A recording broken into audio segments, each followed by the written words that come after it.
তোমার এই 800 করে ভালো শাড়ি।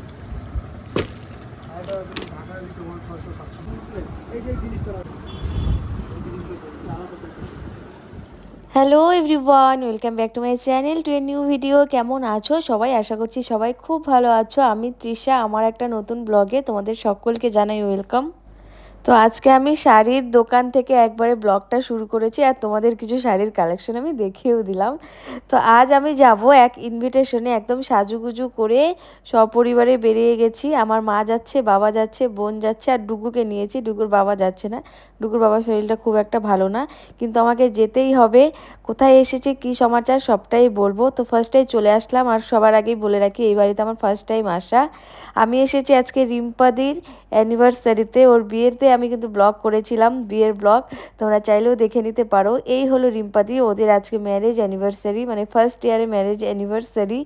আর ওকে আমি একটা সুন্দর একটা শাড়ি গিফট করলাম। ওকে বললাম তোমার যদি পছন্দ না হয় চেঞ্জ করেও আনতে পারো। ও বলছে সবাই আমাকে এই কথাটাই বলে যাচ্ছে, তাই একটু হাসাহাসি করলাম। আসলে রিম্পাদিকে আমি অনেক ছোটোর থেকে চিনি, বলতে পারো ও আমার বান্ধবী হয়, তবে আমার থেকে বয়সে বড়, তাই আমি ওকে রিম্পাদি বলেই ডাকি। আর রিম্পাদির সঙ্গে যেই সূত্রে আলাপ, সেটা হলো এই যে মার বান্ধবী হলো ওই যে মাসি দাঁড়িয়ে। মাসির কথা আমি এর আগেও আমি বলেছি, এর আগে ব্লগে দেখিয়েছি। এই মাসির মেয়ে হলো রিম্পাদি, আর মাসি আর মা দুজনেই বান্ধবী। মারা যখন চাকরির জন্য ট্রেনিংয়ে যায়, সেই সূত্রে দুজনের আলাপ, তারপর থেকে খুব ভালো বান্ধবী। আর আমার সাথে রিম্পাদিরও খুব ভালো একটা বন্ড হয়ে যায়। ছোটোবেলার থেকে মোটামুটি একই ক্লাসে ছিলাম না, সেম ক্লাসে। রিম্পাদি আমার থেকে এক ক্লাস ওপরে ছিল, আমি এক ক্লাস নিচে, কিন্তু স্কুল একই, তারপর নাচের ক্লাস সব কিছুই একই। সব কিছু মিলিয়ে ছোটোবেলার থেকে আমরা বান্ধবীর মতো বলতে পারো। আর ওদের বিয়ের 1 বছর হয়ে গেল, সেই সূত্রে আজকে আমার আসা। আর এখন চলছে ওদের কেক কাটিং।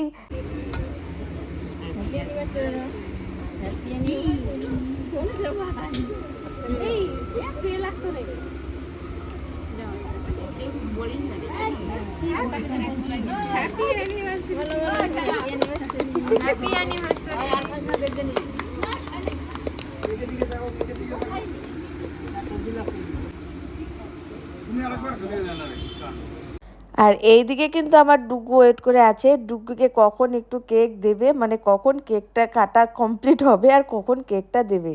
আর এদিকে আমি গরমের মধ্যে ভেতরে ঢুকে গেছি ভিডিও করতে। একটু ভিডিও না করলেই নয়, তোমাদের সাথে তো অল্প স্বল্প একটু শেয়ার করতে হবে নাকি, তার জন্য একদম ভেতরে ঢুকে গেছি, তাও ফ্যানের সামনে দাঁড়িয়ে একটু ভিডিও করছি। আর আর এই হলো প্রিয়া, ও আমার ফ্রেন্ড হয়, অনেকে হয়তো চিনবে যারা আমার ব্লগ দেখো। আর আরেকজনের সাথে দেখা হয়ে গেল, বলছে আমি তোমার ব্লগ দেখি, বলতে পারো সাবস্ক্রাইবার। তো দিদিটার সাথেও আমার দেখা হয়ে গেল। এবারে চলো কেক খাওয়ার পালা। কেক টেক কাটিং শেষ, এবার সবাই হামলে পড়ছে কেকের মধ্যে। আর কেকটা বানিয়েছে রিমি, মানে রিম্পাদির ছোট বোন, মাসির ছোট মেয়ে। কেকটা ভীষণ টেস্ট হয়েছিল, ওর কেকগুলো ভালোই হয়। ডুগুকে আমি একটু ক্রিম ছাড়িয়ে কেকটা অ্যাটলিস্ট খাইয়ে দিলাম। এবার আমিও একটু খেয়ে নিই, শুধু ডুগু খেলে হবে, ডুগুর মামামকেও তো খেতে হবে। কেক খাওয়ার পর্ব শেষ, এবার সোজা চলে যাব মেন কোর্সে। এবার একটু খাওয়া দাওয়া করতেই হবে, 11টার মতো বাজে। তো এসে দেখি মোটামুটি জায়গা টেবিল পুরো ফাঁকা, যে যার মতো ইচ্ছে অনুযায়ী ফ্যানের সামনে ফ্যানটা ধরে বসতে পারবে। তো আমরা সেইভাবেই বসে গিয়েছিলাম, কিন্তু দুদিকে দুটা ফ্যান লাগিয়েছি, এত হাওয়া, চুল ঠুল মানে উড়ে যাচ্ছে, ঠান্ডাও লাগছে। তারপরে আবার আমরা জায়গাটা চেঞ্জ করে নিলাম। আমার চুলের দেখো অবস্থা, এমনি চুলগুলো একটু ছেড়ে দিয়েছিলাম, এবার পুরো ভূত হয়ে গেছি। তো যাই হোক, পাতা দিয়ে দিয়েছে, পাতার উপর স্যালাড পড়ে গেছে, সোজা পড়ে গেল ভাত, তারপরে ভেজ ডাল, ব্যাস। আর কিন্তু কিছুও লাগে না, সাথে একটা দুটা জিনিস লাগে, এই যে মেন জিনিস যেটা পড়ে গেছে, আলুর চিপস, ডাল আর ভাত, এটা দিয়ে মোটামুটি আমার হয়ে যাবে। তার সাথে দিয়েছিল লেবু, তো লেবুটাকে ভালো করে চিপে তারপরে এখানে দিচ্ছিল কাঁঠাল চিংড়ি। আমি কোথায় নেব সেটাই বুঝতে পারছিলাম না, এই সাইডে না এই সাইডে। এটা নতুন কিছু না, সব বিয়েবাড়িতে বা অনুষ্ঠান বাড়িতে গেলে এই জিনিসটা আমার হয়, মানে আমাকে কোথায় দেবে জায়গা খুঁজে পায় না। তো যাই হোক, রান্নাগুলো কিন্তু ভীষণ ভীষণ টেস্ট হয়েছিল। দাঁড়াও দেখাবো, এখানেই শেষ না, কী কী ছিল সবটাই দেখাবো। আর এ হলো কাতল ভাপা। কিছুদিন থেকে আমি দেখছি যে বিয়েবাড়ি বা অনুষ্ঠান বাড়ি যেখানেই যাই না কেন, কাতল ভাপাটা আমার ভালোই লাগে খেতে। আগে আমি মাছের ঝোল টোল নিতাম না, এখন যেহেতু এই আইটেমটা করে বেশ ভালোই লাগে খেতে। তো তার সাথে আবার লঙ্কা পড়েছিল, আর আমি তো লঙ্কা মানে একটু ঝাল ঝাল খেতে বেশি পছন্দই করি। তো লঙ্কা টঙ্কা পুরো ডলে টলে নিয়ে একটু ঝাল ঝাল করে ভালো করে ভাতটা মেখে খেয়ে নিলাম। এই ভাতটা আমার খাওয়া শেষ হয় নাই, মাছ এখনও আছে। দিয়ে দিল পোলাও, পোলাওটা অনেক টেস্টিই ছিল। তার সাথে দিয়ে দিলাম মাটন কষা, না প্রথমে ভেবেছিলাম কষা, তারপরে এক গাদা ঝোল দিয়ে দিল। যাই হোক, কি আর করা যাবে। তো ভালো মতো খেয়ে টেয়ে এই যে মাটনটাও কিন্তু টেস্টি হয়েছিল। আসলে না সব রান্নাগুলোই ভালো হয়েছিল, তাই আমি তোমাদের সাথে অল্প অল্প করে শেয়ারও করলাম।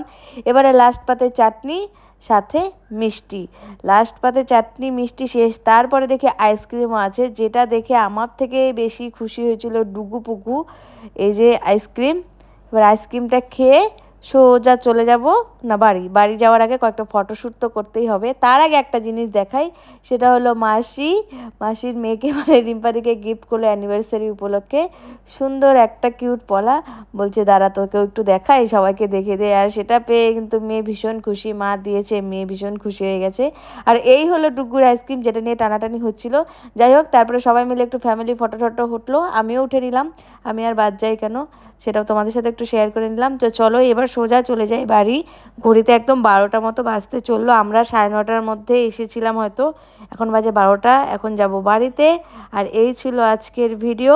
আর তার আগে একটা জিনিস চলো দেখাই, ডুগু যে এতক্ষণ ধরে আইসক্রিমটাকে বাঁচিয়ে বাঁচিয়ে রেখেছে, সেই আইসক্রিমটা এই যে কিছুতেই ভোলে না। আমি যতই চেষ্টা করছি ওকে ভোলানোর যে আইসক্রিমটা ঠান্ডা খেতে দেবো না, তাও নিয়েছে ছেলে, কেয়ার করা যাবে।